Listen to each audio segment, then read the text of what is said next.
Hello guys, नमस्ते, राम राम सारे भैया नो। तो आप सब ठीक होंगे, खुश होंगे। ये राजस्थान से कब हो क्या है भाई साहब? मुझे लगता है कल यार ही ये है। कुछ दिन पहले ही हमने वीडियो की थी, तो हमारे प्यारे व्यूवर्स भी कह रहे थे कि यार आप ना राम राम भी बोल दिया करो, जब सर से ओके बोल जी, ही देते ओके हैं, जी, इसलिए मैंने हाँ। अच्छा, राम राम भी बोल दिया। हमें लगा कि नमस्ते और Ram Ram same kind of things है, तो हाँ। इसलिए हम नमस्ते ही कह देते भाई हैं। मैंने भी एक कमेंट पढ़ा था, कहते सारा कुछ बोल दे तो राम राम भी बोल दे करो। और मैंने एक वीडियो में ऐसे किया भी था, इसने इंट्रो किया और मैंने बोला राम राम भाई मैं मुझे, तो आगे से किसी ने बोला राम राम पे हम लोग पकड़े गए, अब हम पूरी वीडियो देख के जाएंगे। बस क्या बात ये है, आप चलो लोग भाई रोज की वीडियो में बोल दिया। रोज की वीडियो में बोलेंगे भाई साहब। और भाई एक बात बता दूं आप हाँ। लोगों को कि आजकल ना मैं कमेंट रीड कर रहा हूँ अपने हाँ। प्यारे जो व्यूअर्स हैं उनके, हाँ। तो 20 से 25 कमेंट एक ही वीडियो के आ रहे हैं। तो ओए। मैंने देखा कि 20 ये से 25 कमेंट सेम सेम वीडियो के आ भाई, रहे हैं। उन्होंने आपस में कोई जोड़ तो नहीं किया हुआ कि मिलके एक ही वीडियो के कमेंट्स करो, हम इनसे ये वीडियो करवा के ही रहेंगे भाई साहब। फिर मैंने पूरा रिसर्च किया कि ये है क्या चीज। हाँ। ये कह रहे थे गुड़का आर्मी। मैंने कहा गुड़का कि गुड़का आर्मी के पास गुड़का की गाड़ियां चलती हैं, ये तो मुझे पता है, लेकिन ये गुड़का आर्मी कौन सी है। तो फिर मैंने वीडियो निकाली, ये फोर्स है आर्मी की जिसका नाम ही गुड़का रेजिमेंट है। अच्छा, यार, गुड़का रेजिमेंट। उनकी तो काफी सारी वो क्या नाम है, कमांडोज के वो फोर्सेज हैं। रेजिमेंट होते होंगे यार। लेकिन ये मैंने गुरका वाले नहीं सुना गुरका था, ये वाले पता नहीं कौन। पहली बार ही मैंने सुना है, और ये बहुत पुरानी है, ये नहीं कि अभी से इन्होंने बनाई, ये बहुत ही अच्छा, पुरानी आर्मी तो है। आज उसका क्या चीज यानी कि उसकी देखिए पूरी स्टोरी देखेंगे, ये बनाई कैसे थी और किस लिए बनाई, किस वे में बनाई थी, हाँ। और किस किस टास्क के लिए उनको वही रखा जाता है। असाइन वगैरह उनको हाँ, किया जाता हमारे है। यहाँ तो मेरे ख्याल गोरिल्ला वाले होते हैं, गोरिल्ला कमांडो ना। हाँ, पता नहीं, चलते हैं भाई वीडियो की हमें तरफ। अपने का भी नहीं पता कि गोरिल्ला कौन से होते हैं, कौन से होते तो हैं। भाई स्टार्ट स्टार्ट करो। लेट्स गेट स्टार्टेड जी। यदि कोई व्यक्ति कहता है कि वह मरने से नहीं डरता, तो वह या तो झूठ बोल रहा है या फिर वह गोरखा है। ये शब्द पूर्व भारतीय सेना अध्यक्ष सैम मानेकशा के द्वारा गोरखा रेजिमेंट के सिपाहियों के लिए कहे गए थे। दरअसल गोरखा वो सिपाही हैं जिन्हें भारतीय सेना की आन बान और शान माना जाता है, और उनकी बहादुरी के किस्से सिर्फ भारत ही नहीं बल्कि पूरी दुनिया में मशहूर हैं। तभी तो उन्हें दुनिया के सबसे खतरनाक और सबसे जांबाज सिपाहियों में शुमार किया जाता है। और आज के हमारे इस वीडियो में हम आपको भारतीय सेना के सबसे अहम अंग माने जाने वाले गोरखा रेजिमेंट के सिपाहियों के बारे में ही बताने वाले हैं।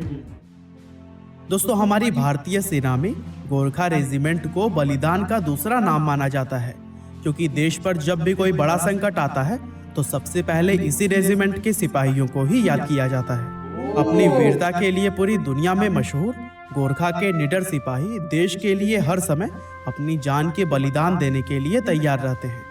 आपको जानकर हैरानी होगी कि विश्व युद्ध के दौरान भी ब्रिटिश आर्मी ने इन्हीं गोरखा सिपाहियों के दम पर ही हिटलर की नाजी आर्मी को टक्कर दी थी। और गोरखा सिपाहियों ने वर्ल्ड वार के दौरान युद्ध भूमि में जिस वीरता और शौर्य का प्रदर्शन किया था, उसके किस्से आज भी पूरी दुनिया में सुनाए जाते हैं। वैसे आपकी जानकारी के लिए बता दें कि गोरखा हमारी इंडियन आर्मी की एक इन्फेंट्री यानी कि पैदल सेना रेजिमेंट है, जो कि नेपाल मूल के गोरखा सिपाहियों को शामिल करके बनाई गई है। अब गोरखा के इतिहास की अगर बात की जाए तो हमारे भारत में इन वीर सिपाहियों ने अपनी दस्तक आज से करीब 212 साल पहले ही दे दी थी। बताया जाता है कि पंजाब के राजा रणजीत सिंह ने साल 1809 में गोरखा सिपाहियों को अपनी सेना में शामिल किया था, और ये पहली बार था जब इन सिपाहियों को नेपाल के बाहर किसी सेना में शामिल किया गया था।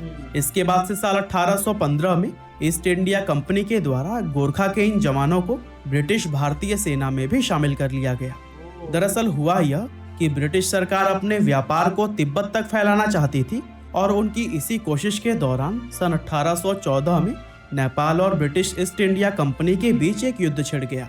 2 साल तक चले इस युद्ध को आज इतिहास में एंग्लो नेपाल युद्ध के नाम से जाना जाता है। इस लड़ाई में दुनिया ने पहली बार गोरखा सिपाहियों की बहादुरी और निडरता को देखा था, और इन बहादुर जवानों के शौर्य को देखकर उस समय पूरी दुनिया दंग रह गई थी, क्योंकि संख्या में बेहद कम होने के बावजूद भी नेपाल के इन वीर सैनिकों ने ब्रिटिश सिपाहियों को कड़ी टक्कर दी थी। यहाँ तक कि ब्रिटिश आर्मी इस युद्ध में गोरखा सिपाहियों की ताकत और वीरता से इतने प्रभावित हुए कि उन्होंने उसी समय इन वीर जवानों को ब्रिटिश भारतीय सेना में शामिल कर लिया था, और तब से लेकर आज तक ये सिपाही हमारी इंडियन आर्मी की जान बने हुए हैं।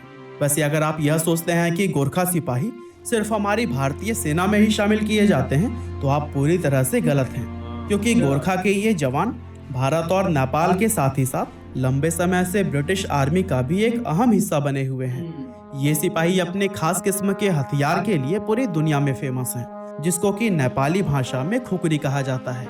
असल में ये एक स्पेशल किस्म का 12 इंच लंबा चाकू होता है, जिसको गोरखा का हर एक जवान हर समय अपने साथ रखता है। इस चाकू के बारे में यह कहावत काफी मशहूर है कि जब कोई गोरखा अपनी खुकरी को बाहर निकालता है तो फिर वो दुश्मन का खून बहाए बिना वापस म्यान में नहीं जाता है। गोरखा के बारे में बहुत से लोगों को लेकिन यह यार दुश्मन जो है वो तो दूर से ही गोलियां चलाएगा, तो फिर ये ऐसे कैसे भाई जब या- गोलियां चलाने के बाद वो जब आमने सामने आके जो फाइटिंग करेंगे, अब मैं तुझे पकड़ के बता नहीं सकता, नहीं तो फिर उस वक्त तो हथियार ही काम आएंगे ना। उस भाई, वक्त तो असल- जब असल आपके ये- पास बुलेट्स खत्म हो गई हैं एक लिहाज से, आपके पास हथियार किधर गिर वगैरह जाता है, हाँ। क्योंकि वार में अक्सर ये चीजें होती हाँ। हैं। तो उसके बाद जब वो फाइटिंग के लिए आते हैं तो फिर तो आपके पास ये छोटे मोटे हथियार ही काम आते हैं। लेकिन और ये वो छुपाया हुआ है, मतलब कि छुपा हाँ, हुआ हाँ। हथियार है। जी, और ये जो उन्हें गलत निकालना ही फहमी उस भी है वक्त बस कि कि इस जब सेना में उसके सिर्फ अगले एक खास किस्म की जाति के लोगों को ही शामिल किया जाता है, लेकिन असल में गोरखा किसी एक स्पेशल जाति के सिपाही नहीं होते हैं, बल्कि इनमें पहाड़ों पर रहने वाली अलग अलग जातियों के लोगों को शामिल किया जाता है। दरअसल नेपाल के पहाड़ी इलाकों में गोरखा नाम का एक जिला है, जो कि ऐतिहासिक रूप से योद्धाओं की जन्मभूमि माना जाता है। इस जिले के अंदर सुनवार, गुरुंग, राय, समझ से मागर और बाहर है लिंबू यार, आदि ये जाति क्या क्या चीजें क्या हैं। समझ से बाहर है भाई। गुड़का गाड़ी सुनी थी, गुड़का आर्मी सुन ओ ली, भाई, अब जिला भी आ वो- गया गुड़का। वो ये गोरखे है, GOR है, वो जो गुरखा गाड़ी तुम बात कर रहे हो वो GUR है। लेकिन नाम तो सेम सेम बोला जाता है ना, ये तो है ना। हाँ जाति के लोग रहते हैं और इनमें से किसी भी जाति का व्यक्ति गोरखा सिपाही बन सकता है। हालांकि यह सुनने में जितना आसान लगता है उतना ही ज्यादा कठिन है, क्योंकि गोरखा बनने के लिए हर एक जवान को बेहद कड़ी ट्रेनिंग से गुजरना पड़ता है और इस ट्रेनिंग को पूरा कर पाना हर एक के बस की बात नहीं होती। दुनिया में बहुत कम ऐसे लोग होते हैं जो कि गोरखा बनने का दमखम रखते हैं, और ये भी एक वजह है कि इन सिपाहियों को इतना ज्यादा खास माना जाता है। गोरखाओं की बहादुरी और वीरता के किस्से बहुत पुराने हैं और अपनी निडरता और युद्ध कौशल से गोरखा पलटन बहुत से युद्ध जीत चुकी है।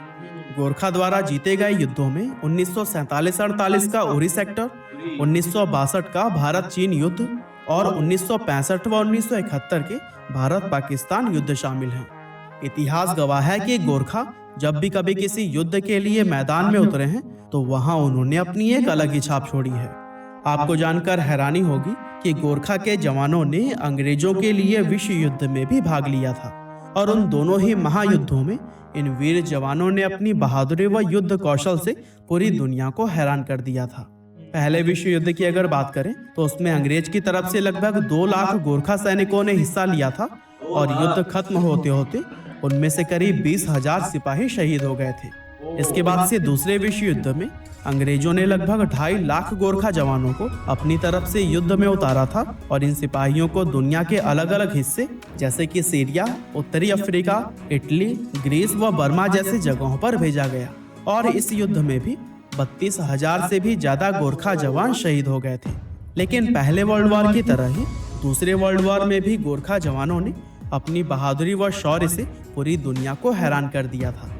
यहाँ तक कि इस युद्ध में गोरखाओं की वीरता के बहुत सारे किस्से आज भी इतिहास में दर्ज हैं, जो कि अक्सर लोगों द्वारा सुनाए जाते हैं। इनमें सबसे फेमस किस्सा लक्ष्मण गुरुंग नाम के एक गोरखा का है, जिन्होंने अपने अकेले के दम पर ही 200 जापानी सिपाहियों का सामना किया था। हालांकि इस मुकाबले में वह बुरी तरह घायल हो गए थे, लेकिन फिर भी वह पीछे नहीं हटे और पूरी बहादुरी से दुश्मनों का मुकाबला करते रहे।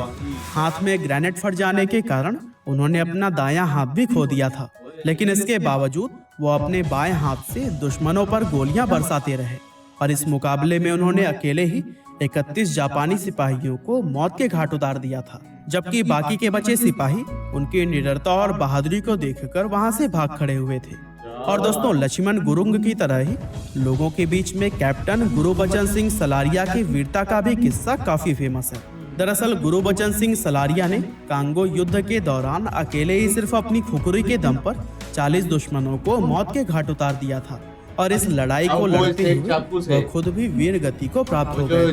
खुकड़ी क्या कहते हैं उसको, चाकू को 40 लोगों को उसने मौत के घाट उतारा। अब बताओ तुम कह रहे हो कि ये बहुत कैसे है। क्या रखने का भाई फायदा है, उनकी कैसे यूज ट्रेनिंग ही ऐसी करेंगे। होती है, उन्हें हैंड टू हैंड बैटल के ही उस सिचुएशन ये में तुम डाला क्या जाता समझते है। हो कि सिर्फ क्या नाम वो पास आएंगे तो हाँ। मारेंगे, उन्होंने दूर से उनके निशाने इतने होते और हैं कि रही भाई बात, दूर खड़ा भी वो और ये जो मारते बात तो कर रहा था ना कि वो गोलियां चलाएंगे तो ये कुकरी से कैसे, भाई वो उनको सिचुएशन में ही ऐसे डाल के फंसाते हैं कि वो हेड टू हेड बैटल पे आना पड़ता है उनको। ऐसे ही है। गोरखा की वीरता को बयां करने वाले इस तरह के ना जाने कितने ही किस्से इतिहास के पन्नों में दर्ज हैं, जिनकी कहानियां अक्सर लोगों को सुनाई जाती हैं। अब अगर आज की बात करें तो इस समय भारतीय सेना में कुल 7 गोरखा रेजिमेंट्स के अंदर 40,000 से भी ज्यादा गोरखा जवान मौजूद हैं और बताया जाता है कि हर साल लगभग 1200 से 1500 गोरखा जवान भारतीय सेना में शामिल किए जाते हैं और गोरखा रेजिमेंट में शामिल होने वाले दूसरे भारतीय सैनिकों को गोरखा भाषा सीखनी पड़ती है ताकि वे अपनी रेजिमेंट के सिपाहियों के साथ अच्छी तरह से कम्युनिकेट कर सकें। गोरखाओं में शुरुआत से ही दशहरे के दिन भैंस की बलि देने की एक प्रथा है, जिसको कि आज भी हर गोरखा पलटन में निभाया जाता है। इस प्रथा के अनुसार बलि देने का मौका यूनिट के सबसे जवान सिपाही को दिया जाता है और जो भी सिपाही यह बलि देता है उसके लिए यह काफी सम्मान की बात होती है। अब दोस्तों इस बात में कोई शक नहीं है कि हमारे देश की रक्षा और सुरक्षा के लिए जैसे जैसे बलिदान गोरखा सिपाहियों ने दिए हैं, उनके लिए हमारा देश और हम सभी लोग हमेशा ही आभारी रहेंगे। तो दोस्तों हमारी आज की इस वीडियो में बस इतना ही था। यह वीडियो आपको कैसी लगी? ओके भाई कहाँ साहब। के क्या नाम है मिलिट्री और किस किस जगह के लोग, नेपाल के लोग और किस किस आर्मी में भाईजान, हाँ। इंडियन आर्मी भाई में, वर्ल्ड वॉर में वर्ल्ड जाके वॉर इनको में पार्टिसिपेट कर चुके हैं। समझ से बाहर है भाई। और इनमें कुछ तो ऐसा था कि ब्रिटिशर्स भी इनके दीवाने थे भाई। हाँ। ब्रिटिशर्स ने भी इनके और भाई तहत नेपाल दम पे वो जो है वो जंग जीती ऐसे थी। ही भाई है। बता तो दिया है ना कि जो कह रहा होगा कि अगर तो वो जंग में जो मर जाना है ना, हाँ वो गुड़का सिपाही कहते हैं कि या मर जाएंगे या जिंदा वापस तो आएंगे। पर वो हर किसी का यही यार होता है। ये फौज में जाने से पहले ना हर कोई ये हाँ। सोच के जाता है कि यार या तो हम रहेंगे या तो अगला नहीं रहेगा। हाँ। लेकिन वो ये है, एक ना एक ने तो वो जाने ही जाना हाँ, है। लेकिन उनको बस दिल में यही होता है कि भाई हमने अपनी कंट्री को है डिफेंस करना है। हाँ आखिर जो बात आती है वो कंट्री पे ही हाँ। आती है भाई। हर बिल्कुल। किसी भी कंट्री का जो नौजवान है ना उसकी आखिरी बात कंट्री पे आती है कि भाई मेरे मुल्क को कुछ ना हाँ, हो। मेरी इजाजत बाकी दी जाए हाँ बेशक। बाकी जो भी अगला होगा ना उनको देख लें। हर किसी का यही पॉइंट होगा। और ये भाई- गुड़का लैंग्वेज कैसी होती है? गुड़का लैंग्वेज भी अगर होती ये तो है। मेरे ये तो ख्याल हमारी से ऑडियंस हाँ, बताएंगे यार। हाँ नेपाल नेपाली का हो इलाका सकती है है। तो नेपाल और हाँ हिंदी का कुछ मिक्सचर होता होगा। नेपाली हो सकती है और हर साल वो कह रहे थे 1500 सिर्फ जवान जो है वो इसमें होते हैं। तो तो इट्स इसी मीन से हिसाब के लगा लो उनकी कितनी training. Toughest tough training training होगी। होगी सिर्फ वाकई 1500 में। जो जवान है वो हर साल वो और इंटर भाई किए इस जाते टफ हैं। ट्रेनिंग का उन्हें फायदा भी ना कि एक जवान जो है उनका वो 200 के 200 के बराबर है। ये भी तो फिर देखो ये ना भी भाई तो साहब, मतलब ऐसे ही कि है। और जो अकेला 40-40 बंदों को, हाँ। 20-20 बंदों को हाँ, मार सकता है। उससे कोई पिस्टल नहीं कोई हाँ। कुछ नहीं उससे तो और अगर उसके फौजी हाथ में कुकड़ी से हाँ, क्या कहते हैं हाँ, उसको, कुकड़ी। उससे कुकड़ी भाई से। साहब वो मुकाबला कर रहा है हाँ, और अगर उसके पास सोचो। गन है तो वो 200 पर भारी आ रहा है। हाँ भाई साहब, ये तो वाकई में बात है। हाँ हाँ तो व्यूअर्स, ये थी हमारी वीडियो। अगर तो आपको हमारी वीडियो अच्छी लग रही है और आप चाहते हैं कि हम इंडियन आर्मी के रिलेटेड और कोई वीडियो लाएं, तो आप लोगों को कमेंट करने लेकिन यार पड़ेंगे। एक चीज इनसे पूछो कि और कितने टाइप की फोर्सेस हैं, कितने टाइप हाँ, के रेजिमेंट कमांडोज कितने हैं। टाइप्स की हैं। क्योंकि हमें तो मोस्टली वो एक ही एसपी क्या नाम था उसका, क्या नाम है इंडिया के कमांडोज का, ये है स्पेशल फोर्सेस वाले। स्पेशल फोर्सेस थी कोई पता नहीं। लेकिन आपने बताना लाजमी है कि कितने टाइप्स हैं कमांडोज की,